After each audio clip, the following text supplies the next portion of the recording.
Welcome to the Wilderness Season podcast. I'm your host, Sherry Ward. I have a passion to bring hope and breakthrough to those experiencing the toughest times of their lives. In this podcast, we will give you critical insights and revelations as I interview people just like you, those who have been right where you are and understand exactly what a wilderness season is all about. It's real, it's raw, it's practical. Come join the conversation. Welcome to the Wilderness Season podcast. Hello and welcome to the Wilderness Season podcast. I'm your host, Sherry Ward, and I'm back with Rob Miner. Hi, Rob. How are you? Hi. I'm kind of that friend that comes over to visit and never leaves. Yeah. But, back again for the 18th time. Back again. And do I have to feed you too, or what? Ideally, yeah, but we'll wait till after the show. Okay. And today what we're going to talk about is necessary endings. In our wilderness, there's things that have served us well, maybe earlier in our journey, but they don't serve us well anymore, and we have to say goodbye to some things, whether it's people, whether it's contracts, whether it's business relationships. It could be a host of things. Yeah. What do you think about that? I think it's helpful to understand that when God is preparing you to move into another season, there's a lot of different elements of that. He's refining your character. He's refining your faith. He's aligning your relationships. There's certain people that you need to be in relationship with. You know, it's like you've heard the saying, you need to be in your lane. Yeah. So if you are, if your social group is a group of individuals that is in a different lane than the lane that God wants you to run in the next season, there's going to be a transition. You may not understand the transition because you don't know what your future holds. That's really good. But He does. Yeah. So there's lots of different components to the next season that God has for you. And so for Him to move you from here to there, there's going to be some doors that have to close in order to open the new doors. And I don't know about you, but for me that was really hard because I'm a very loyal person. So if you're my friend, I'm like this loyal dog that you're like, you're my friend forever. How could I back away or even pull away or go to another friend, set level? But I agree with you that the clearer we are on our lane that we need to run and the more narrow we get, it's the more power. There's more power in that, in knowing your lane. Yeah, and it's all about perspective. I mean, I've lost a lot of meaningful relationships in my life, and for a lot of different reasons. And I think over time, I've learned to just understand that the Lord gives and the Lord takes away. Okay, I'm going to stop you there because I hate that saying. I hate that. It's true, but yeah. I guess. But I don't know. There's a song that says that, and every time it comes in, I'm like, I sing a different lyric to it, or I just pass on the song. Yeah, and again, it's all about perspective. I mean, if you think from an eternal perspective, nothing's permanent. Sometimes that helps me. When I think about people that I had a close relationship in the past and I no longer have a relationship with them, there will come a time in eternity where we can kind of chew the fat again. Hey, it's so good to see you. Wow, it's been so long since it's been so eternity. You look a lot better now than you used to. New body, you look great. Yeah. And for different reasons, and so I guess I've come to the point, it's never easy, but when you recognize it's not that this is a bad relationship and God needs to save you or that other person from the relationship. It's just different seasons for different reasons. And when you start to see things from that perspective, it does make transitions easier. I guess going through that whole God takes away, it's kind of in the negative. Maybe God's not taking away, but He's asking you to move on. And maybe that's where I'm getting hung up on that. I remember in this season specifically, the Lord said, clear your plate, clear your plate, clear your plate. And I'm like, what does that mean? And He said, okay, you have these 3 different business relationships. He said, I need you to let these 2 go. And even though this other third one's difficult, bring it closer. Mm-hmm. And that was really tough because I had invested 4 years in one of those relationships. I had invested time and money and everything I had. I mean, many, many hours a day I had invested in this, and just to walk away, I was playing what I call the long game.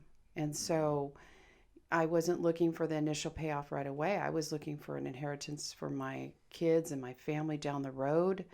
Yeah. I was really playing that long game. And when he cut that off, it's like, God, you're like cutting off my long game here. You know what I mean? Like, this was inheritance. So it wasn't just a refocusing of a friendship. It was, to me, it was deeper than that, because I felt like that was inheritance. But I think God was in the process of giving me a better inheritance. But I had to let that go and trust him, because like we've talked about before, everything in the wilderness is about trusting him for that. It's all about trust. I mean, I think it helps to understand that. It helps to understand the big picture, because each episode we do is a different component of the wilderness, but it's kind of like different branches on a tree. And the tree is trust. Paul said, I have been crucified with Christ, and I no longer live, but Christ lives in me. The life I now live, I live by faith. That is the beginning, that's the end, and everything in between. So I have explained it like this before, where let's say that there's a relationship between a father and a son, and a father says to his son, hey, could you do me a favor? I need to go out to lunch today, and I don't have anything in my wallet. Can you just spot me $10? I'll pay it back later. So the son's like, yeah, sure, Dad. So he gives him $10. And then a week later, he says, hey, son, could you do me a favor? Could you give me $50? I'll pay it back in due time. And the son's like, well, I'm going to pay me back the 10, but okay, Dad, sure, you're good on your word. And then, a month passes, and you're like, man, Dad, I need the money. You owe me $60, Yeah. It's like, I know you're a man of your word, but what's going on? And he says, hey, could you do me a favor? Could you loan me $100? And now the son's just like, no, that's wrong. Why are you asking me? Like, this Stop. makes no sense at all. You didn't pay me the $60 that you owe me in the first place.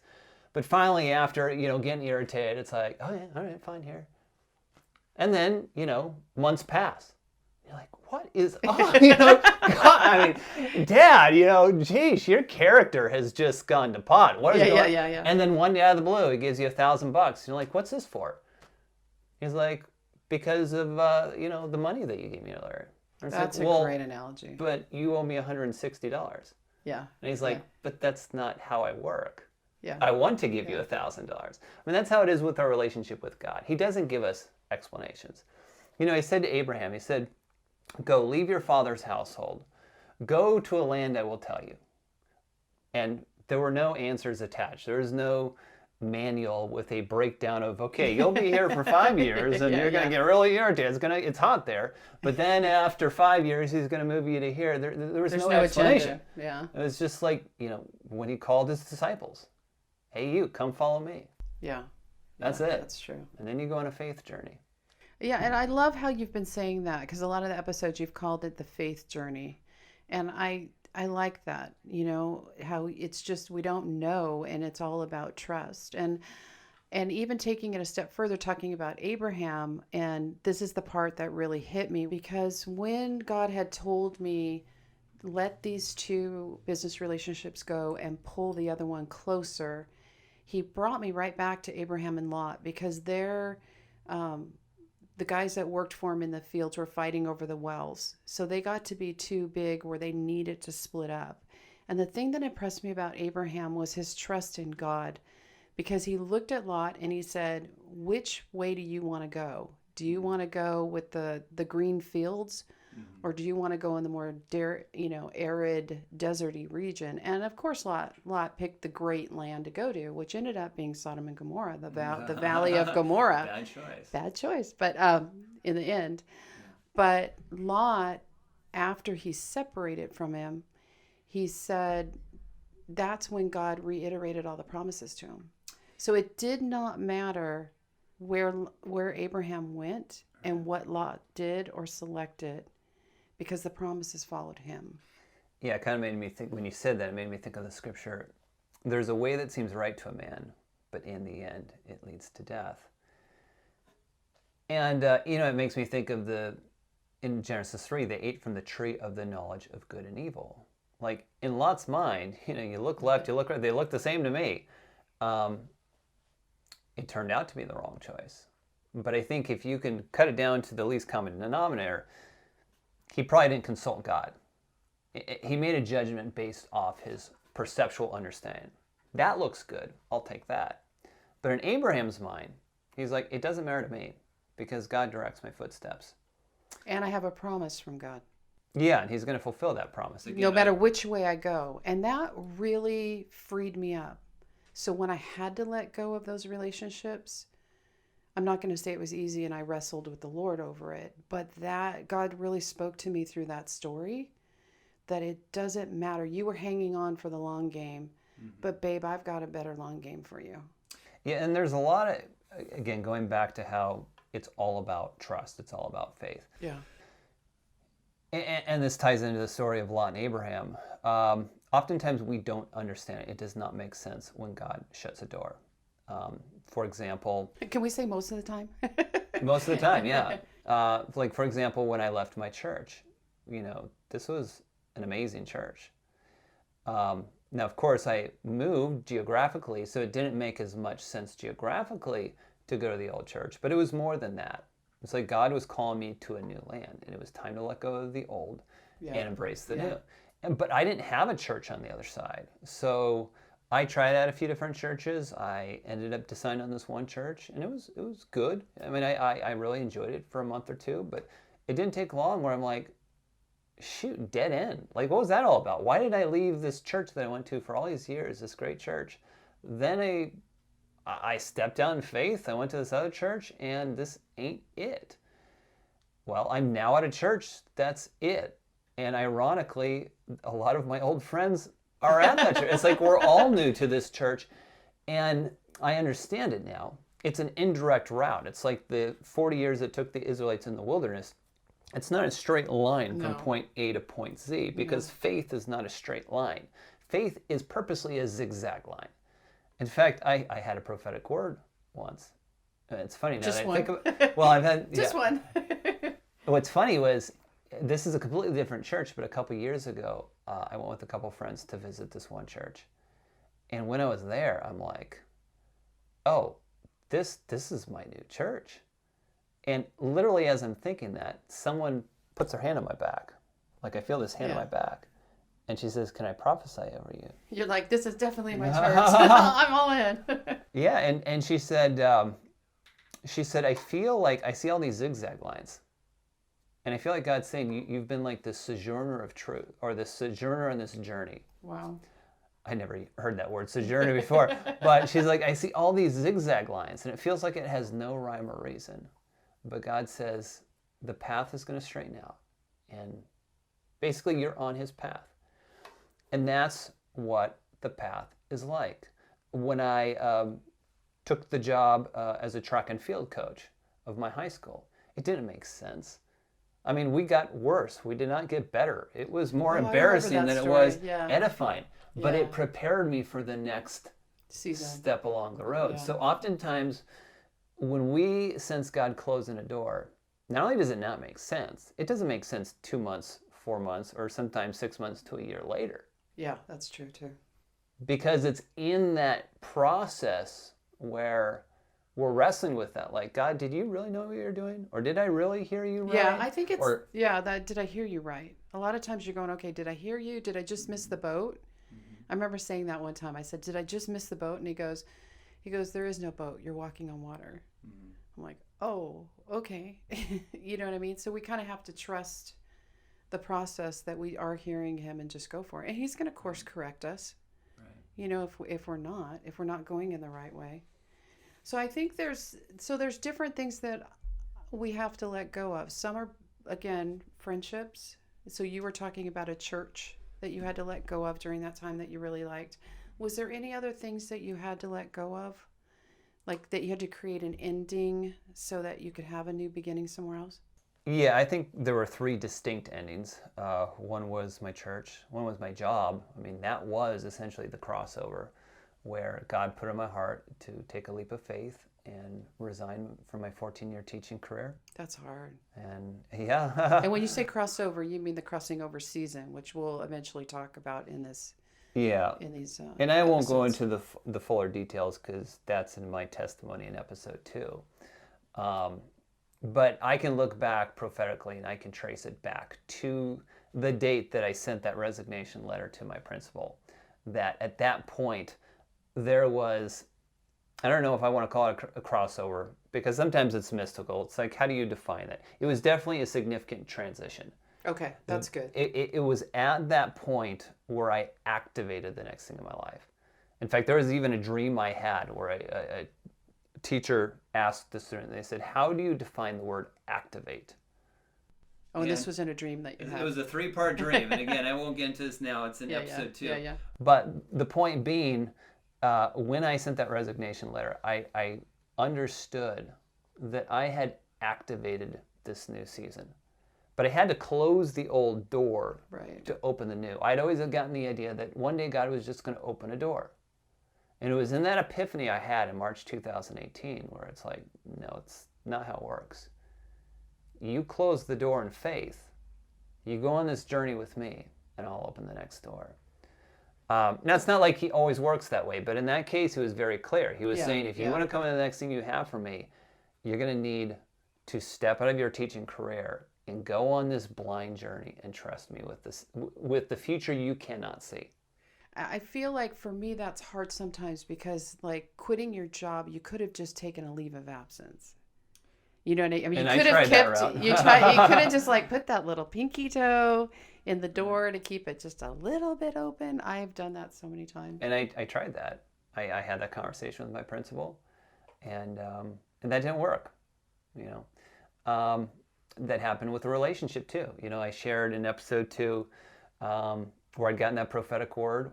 God said, like Abraham, I'm going to take you to a foreign land, but first you're going to have to lay down your Isaac. Yeah. And then 6 months later, I ended up in relationship with this woman. And on 2 previous times, I tried breaking up with her, but it was so non-conclusive. Yeah, it's like, oh, let's kind of break up. You know, each time it lasted for maybe 24 hours. I'm like, oh, shoot. You know, I guess that wasn't it. You know, it was a little bit like Abraham producing an Ishmael where it's half obedience is not obedience. Ooh, say that again. That's good, though. Half obedience is not obedience. And it's not like, you're still moving in a positive direction. It's like the 2 times where I tried to break up with her, I was at least getting closer. You were doing the warm-up. Yeah, Let me just warm up and halfway break up with you. To get to the place where I really need to do that. But you asked me about what necessary endings have you had. I talked about my church. I talked about my job. And I talked about that specific relationship. The most prevalent endings that I've had has actually been a series of relationships. And this might be the part of the episode where people are like, all right, this is uncomfortable. I don't know if I want to listen to the rest. This is where the temperature gets a little bit hotter. So we're giving you a warning out there. Yeah, it is a warning because you could hear this and go, this is too intense. Like, this is not what I signed up for. But I think it's important to share because while everyone's story is different, I think it's helpful to understand when Matthew 6:33 says, seek first the kingdom and his righteousness, and all these things will be given as well. It really is more accurately defined. Seek first the kingdom and his righteousness. Period. A very long, no, not a period. It's just, you know, it's like a 10-year and, you know, maybe 10 months, maybe 10 weeks. I mean, it's different for everyone, every season for a reason. Yeah. But that's God's kingdom. I mean, God said to Abraham, go to the land I will show you. And he waited 25 years. Yeah. And then even after waiting 25 years, and God fulfilled the promise. And he had time to enjoy the promise. Like, I'm in the promised land. God finally did it. Everyone laughs when they see us because like, oh my God, you're a 100-year-old man who had a child. This is hysterical. And then God says, now lay it down. And it's like, what the? You know, I waited 25 years for this promise and now you're asking me to lay it down. So, yeah, I mean, what I'm about to share kind of emphasizes this point that God really takes that mandate seriously. That discipleship has a cost. So just to give you a little bit of backdrop, you know, I got that word like Abraham, I'm going to send you to a foreign land, but first you're going to have to lay down your Isaac. And then a year later, I laid down the relationship. I had this experience with God 40 days later where, I mean, it was as clear as day. That was the Isaac. And I had laid it down. Yeah. I had passed the test. And I'm like, I know how the story of Isaac goes.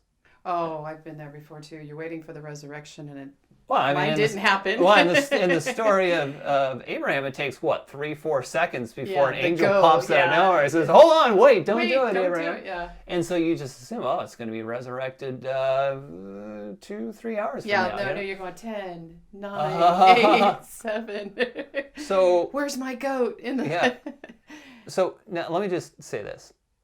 I don't know what's been God. I don't know what's been the enemy. I don't know what's my free will and the free will of others. I can't make sense of the mystery of it all.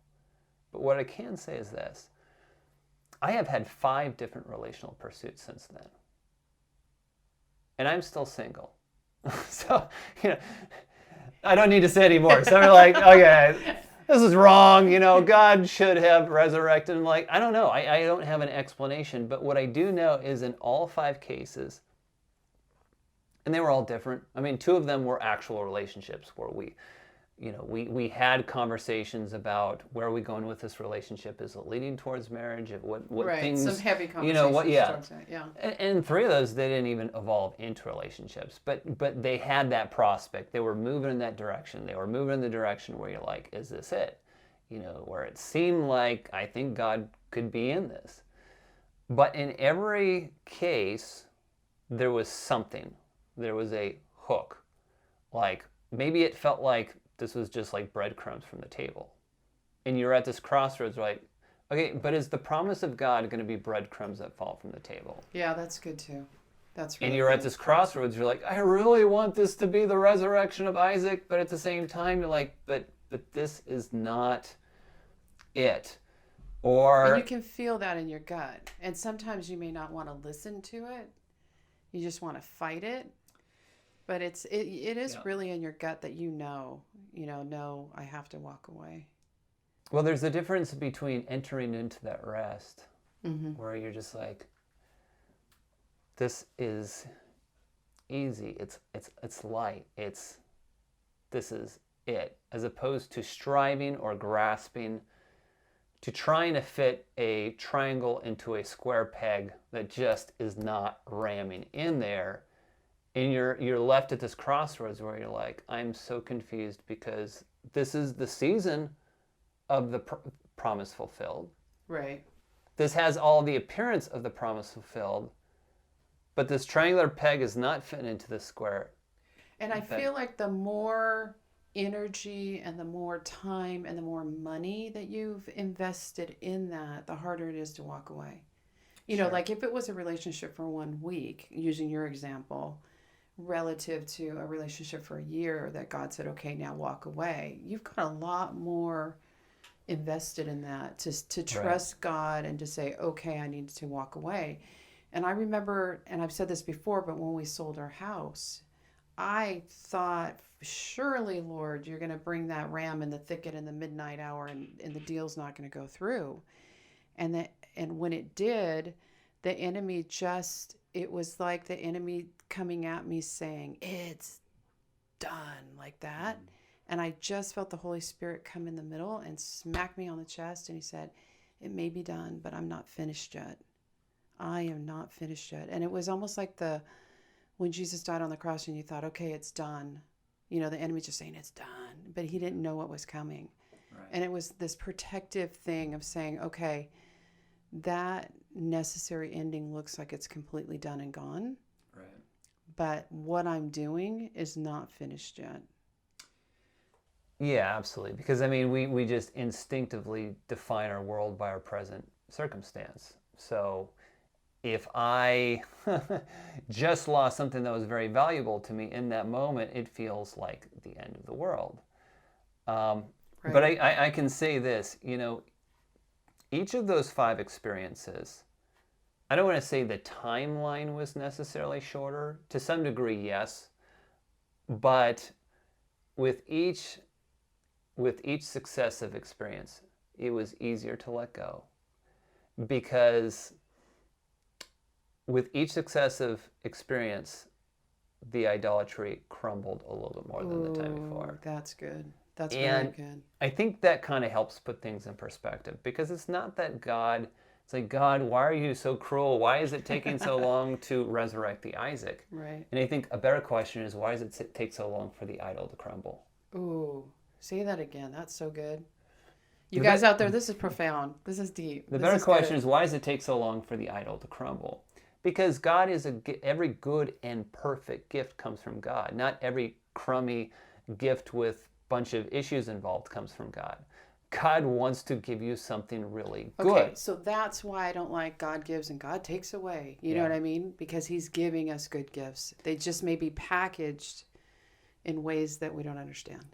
And a lot of the crummy could be inside you. You know, if you have holes in you, and God pours pure water into you, but the water keeps pouring out because of issues of insecurity or issues of fear or this, that, or the other, then is it really a gift? And so I think I'll pretty much end it on this point when we go into one of the later podcasts about slaying significance or issues like that. I can go into more detail. But the general idea is this, is that all waiting has a purpose. All closed doors have a purpose. And it's his goodness. He's preparing us for the something really good he wants to give us. But he's a good father, and he's not going to give us something that is going to compound our anxiety or compound our fear. Right. Or bring up old issues from the past. He wants those things fully resolved so that he truly can be the giver of every good and perfect gift. I fully agree with that. And I also agree with you that the more you start letting it go and letting it go and letting it go, then you start having open hands. Mm-hmm. And as you have open hands, it's easier for him to work and to do what he needs to do, because you're not holding stuff so closely. And I have a saying, it says, be free of the outcome of the situation because it's vital. Being able to let the other person walk away is so important. Yeah. In fact, maybe I'll end on this note. Another door that God will sometimes close is a certain doctrine or a certain way of thinking. Oh, that's good too. You know, one thing I had to let go of was I was adamant on this doctrine of God's sovereignty.